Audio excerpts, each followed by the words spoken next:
వశిష్ఠుడికి శక్తి అనే కొడుకు ఉండేవాడు.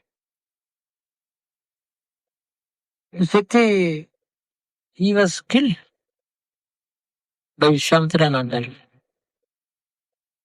బట్ శక్తి వశిష్ఠుడు he lost his son, he could not protect. తన తపస్సు కొడుకు ఇచ్చి కొడుకుని రక్షించుకోవడం కాదు, ఆ కొడుకు పోయిన తర్వాత దుఃఖపడ్డాడు కాసేపు అంతే, కానీ రక్షించుకొని చేయలేదు. తపస్సులో రక్షించుకోలేడు. అది మమత అవుతుంది. అందరి యందు ఉండేటువంటి ప్రేమ అతడి యందే ఉంది, కానీ ప్రత్యేకమేమీ లేదు. ఇదంతా ఒక యాటిట్యూడ్ కావాలి. ప్రణవోపాసనలో ఇంతకీ ఏమిటంటే all these things they are related to the great men and great sages. Ultimate ఐడియాలో ఉంది వీళ్ళందరూ, ideal personalities. Apart from all that, మన వంటికి వాళ్ళకి ఈ ప్రణవోపాసన ఈ విధంగా మనకి రక్షిస్తుంది. ప్రాణాయామం కొద్దిగా ఫుల్ బ్రెత్ ఇన్సైట్ ప్రణవంతో చేయడం.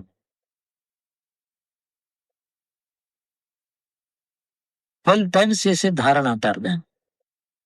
Full breath inhalation and exhalation 12 times with Om silently 12 times done is known as one dharana. ఒక ధారణ అంటారు. ఇవి యోగం పరిభాష. యోగం మాట వచ్చింది కాబట్టి ఈ గొడవలనే వస్తున్నాయి.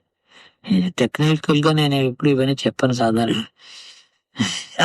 ఏదో సంథింగ్ సమ్ రొటీన్ ఏదో ఒకటి దాంట్లో మనం కూర్చోవాలి కదా. కాబట్టి 12 మాటలు deep inhalation and deep exhalation comfortably.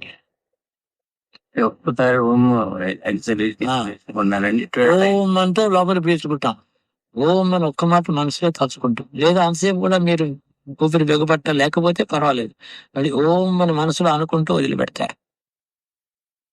లేదా ట్రైస్ ఆర్ థ్రైస్ అంతే కదా. రిటెన్షన్ కూడా వీలైతే ఒక మాట చేతనైతే చేస్తారు, లేకపోతే లేదు. కొన్నాళ్ళకి చేతను.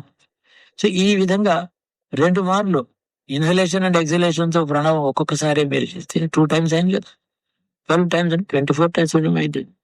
రిటెన్షన్ కూడా ఇంకో మాట చెప్పగలిగితే 36 times అయింది. ఈవెన్ 24 times ప్రణవం ప్రాణాయామంతో చేయడం చేత అదొక ధారణ అని పేరు. దాని జ్ఞాన ధారణ సమాధులు అంటారే, ఆ ధారణకి ఇది. ఏమిటి ధారణ అంటే టెక్నికల్ గా ఉండదు, అబౌట్ యోగం. అది ఊరికే ధారణ కాదు. ఆ విధంగా సమాధి స్థితి వస్తుంది. ఇది ఈ ప్రణవోపాసన ఇందాక నేను చెప్పిన ఫలాలన్నీ ఇస్తుంది. 1 by 1 మీరేం అడగక్కర్లేదు, దాన్ని మీకు సంకల్పం ఏమక్కర్లేదు. మెకానికల్ గా ఇలా చేస్తూ ఉంటే దాని పని చేస్తుంది. అది వద్దన్నా చేస్తుంది. శాంతి ప్రశాంతి ప్రసాదం ఇవన్నీ జరుగుతాయి. దాంట్లో ఒక అద్భుతమైనటువంటి ఇది తపస్సు. దీనివల్ల అంతకుముందు మనసులో వికారం, ఏదో బెంగ, దిగులు, మమకార ఇవన్నీ ఉంటాయి. వాటితో మీరు యుద్ధం చేసే బదులు ఈ ఓంకారమే దాన్ని నశింపజేస్తుంది. ఈ ప్రణవం it releases you from your bondages. లేకపోతే బాండెడ్ లెవర్ లో బతుకుతున్నాం మనం అంతా. ఏమిటి బాండెడ్ లెవర్ అంటాం, వాళ్ళు ఎవడో బాండెడ్ లెవర్ అంటాం, కానీ వాటా మన మాట ఏంటి, మనం కాదండి బాండెడ్ లెవర్. దీనికి అన్నిటికీ బంధనాలే. Attach 10,000 things. ఏదైనా సరే ఈ పిల్లకి 10% తక్కువ వస్తే నీకు వర్రీ. ఎందుకు? ఏం అక్కర్లేదు, ఏం అవసరం లేదు. అందరూ క్షేమంగా సుఖంగా ఉందరు కాక నువ్వు సంకల్పించి. నేను ఎక్కడి నుంచి చెడ్డ మాట వినకూడదు, అందరూ యోగము క్షేమము సుఖంగా ఉందరు కాక అని సంకల్పం. ఇది అందరినీ మర్చిపోయి పనులు చేసుకుంది.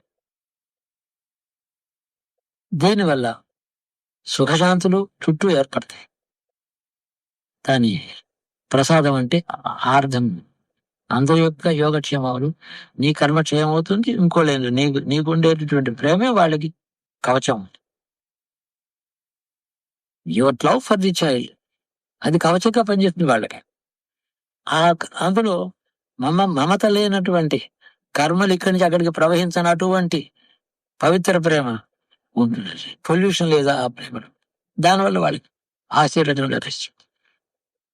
మమతతో కూడుకున్న ప్రేమ వల్ల ఆశీర్వచనం ఎక్కడ ఉంటుంది? అందులో మనస్సు వికారం, దౌర్బల్యం. ఈ విధంగా మనిషి చూస్తుండగా నేను చెప్పినటువంటి ఈ ధారణ అనేటువంటి క్రియ 1 సంవత్సరమే మీకు అనుభవంలో వస్తుంది. 1 సంవత్సరం చేస్తే కాదు, 360 రోజులు. పొద్దున్న ఒక 2 మాటలు ధారణ, సాయంకాలం 2 మాటలు ధారణ. ధారణ అంటే 12 మాటలు అని చెప్పాను. 2 మాటలు సాయంత్రం 2 మాటలు. ఎప్పుడు మీకు ఎప్పుడు వీలైతే అప్పుడు. దీనికి ఏం నియమం లేదు, మడి లేదు, ఆచారం లేదు, స్నానం లేదు, పానం లేదు, డ్రెస్ కోడ్ ఏమీ లేదు. దీనికి ఇలా కూర్చోవచ్చు, హాయిగా కృషి చేయొచ్చు. అనడానికి అటువంటి శక్తి ఉంది. ఇక శరీరంలో ఉండేటువంటి రుగ్మతలు ఏదో ఎయిల్మెంట్స్ పోతాయి. ఫస్ట్ 4 months లో 4 నెలలు చాలా ఎక్కువ. 40 రోజుల్లోనే పోతాయి అన్ని అనారోగ్యాలు పోతాయి. వాతావరణం ప్రశాంతం ఉంది. ఇప్పుడు నేను ఇదే దేశంలో ఇలా ఉంది, అమెరికాలో అయింది, ఇండియాకి ఇలా ఉంది, బాధలు వస్తున్నాయని నేను నా మైండ్ చాలా దాని మీద ఉంది. Apart use it. నా మైండ్ ఎప్పుడుంటే నా మనసు వికారమే కదా, అలా కాదు.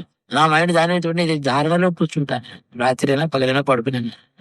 ఈ ధారణ వల్ల నేను దేని ఎందు ఏది బాగుండాలని కోరుతున్నానో అది సిద్ధిస్తుంది. దేని ఎందు వైలెన్స్ తో, suppose somebody is wanting to kill somebody, ఇండియాలో ఒక మేజర్ ఒక పెద్ద ఈవెంట్ జరిగింది. To some extent it is మిటిగేటెడ్ to the extent.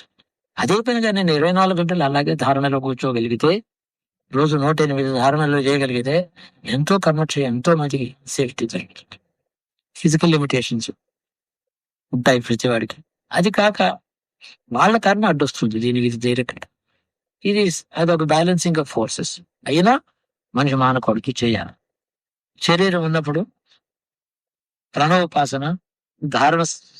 ఈ ధారణ దాటి వెళ్ళిన తర్వాత సమాధి అనేది ఉంటుంది చెప్తున్నాం కదా, అక్కడ ప్రణవంలోనే ఉండిపోతాడు. అది సమాధానార్థం. ఇదేమో 12 మాటలు చేయడం వదిలిపెట్టడం అనేది ఉంది. ఇదేమిటంటే ఆ తర్వాత all activity is stopped. He lives, he stays put silently in Om. That is Samadhi. It leads to it automatically. దానివల్ల అంతకుముందు ఈ లోకంలో ఏదైనా క్షేమం కావాలని, దేశం బాగుండాలని ఏ సంకల్పం ఉన్నా అది సిద్ధిస్తుంది. కాబట్టి యోగి దేశానికి క్షేమం కోసమే తపస్సు చేయాలి. తన క్షేమం కోసం అడగనే అతనే. తన వాళ్ళ క్షేమం అంటే చాలా లిమిటెడ్. దేశంలో ధర్మం కోసం తపస్సు చేయాలి. అలా చేసిన వారు 10 మంది ఉంటే కూడా ఈ భారతదేశాన్ని. ఈ నేడు అలాగ లేరు. అది విచారకరం. సరే, వాట్ ఎవర్ ఇట్ ఈస్. ఎవరిని గురించి అనడం కాదు. కర్మ 100 యజ్ఞాలు చేస్తే ఎంతో, 40 రోజులు ఈ ధారణలో ఉంటే అంత మహాఫలం ఇస్తుంది. 100 రోజులు సత్రయాగం చేస్తే ఎంతో, 100 మాటలు ధారణ చేస్తే అంత. కర్మ కంటే 1000 times or several thousand times more powerful. It generates the divine power and gives it a direction towards what you need, whatever is your goal. అటువైపు పెడుతుంది డివైన్ ఈశ్వర శక్తి, ఈశ్వర తత్వం. మీ యొక్క క్రియాసిద్ధి, కర్మసిద్ధి, మీకు ఏదో ఫలం కోరుతున్నారే ఆ ఫలసిద్ధి వైపు పెడుతుంది ఈ డివైన్ ఫోర్స్, ప్రణవం. ఇది ఒక అద్భుతమైనటువంటి ప్రక్రియ. ఇలాగ చేశారు మీరు. దీనికి జ్ఞానం, ఉపనిషత్తుల జ్ఞానం ఏం అక్కర్లేదు. అందుకనే కఠోపనిషత్తులు ఇంతగా దాని గురించి టాపిక్ వచ్చింది. అందులో ప్రణవాన్ని గురించే మాట్లాడారు. చిన్న 2 పారాగ్రాఫ్, ఒక